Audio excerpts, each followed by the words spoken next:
సాగు సంక్షోభంపై ప్రశ్నల వర్షం కురిపించారు.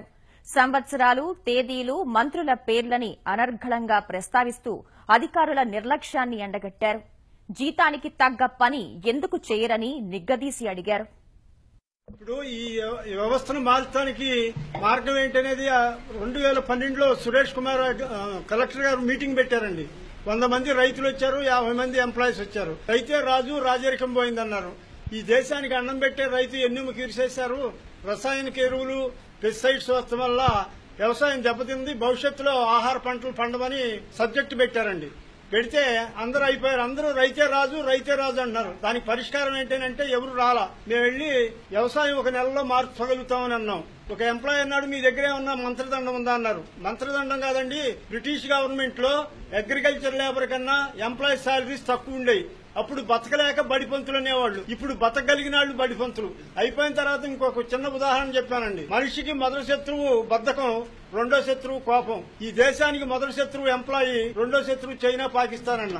అన్ని బాగానే చెప్పారు. మాయమ్మడు పడ్డారేంటని అడిగారు ఆ ఎంప్లాయీ. ఎలక్షన్లు వస్తే సమ్మె చేస్తారు, మీరు ఎగ్జామినేషన్స్ వస్తే సమ్మె చేస్తారు, బడ్జెట్ వస్తే సమ్మె చేస్తారు, అమెరికా నుంచి డబ్బులు వస్తే సమ్మె చేస్తారు. మీరుందు 100కి 2.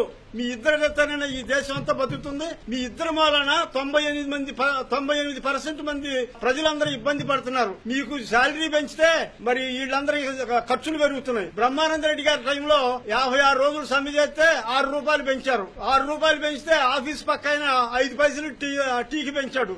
రోజుకు 4 టీలు తాగుతాడు. 20 పైసలు. 30 రోజులకి 6 రూపాయలు సరిపోయి మరి ఆయన భార్యకి, పిల్లలకి, మరి తల్లిదండ్రులకి, మరి టిఫిన్లకి, వీటన్నిటికీ ఎక్కడి నుంచి వస్తాయండి? పిఆర్సీ 43% పెంచితే 2 అంకెల్లో ఉన్నటువంటి ఆహార ధాన్యాలన్నీ 3 అంకెల్లోకి వెళ్ళిపోయి మళ్ళీ అయిపోయింది. మళ్ళీ మాకు డిఏ పెంచుతారా, టీఏ పెంచుతారా? ఎంత పెంచితే సరిపోద్ది?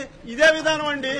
అగ్రభాగం అదే జీతాలు, పెన్షన్లే మన రాష్ట్రానికి ఇప్పుడు మేజర్. ఈ రోజు వాళ్ళకేమో అసోసియేషన్స్ ఉన్నాయి, రైతులకు లేవు.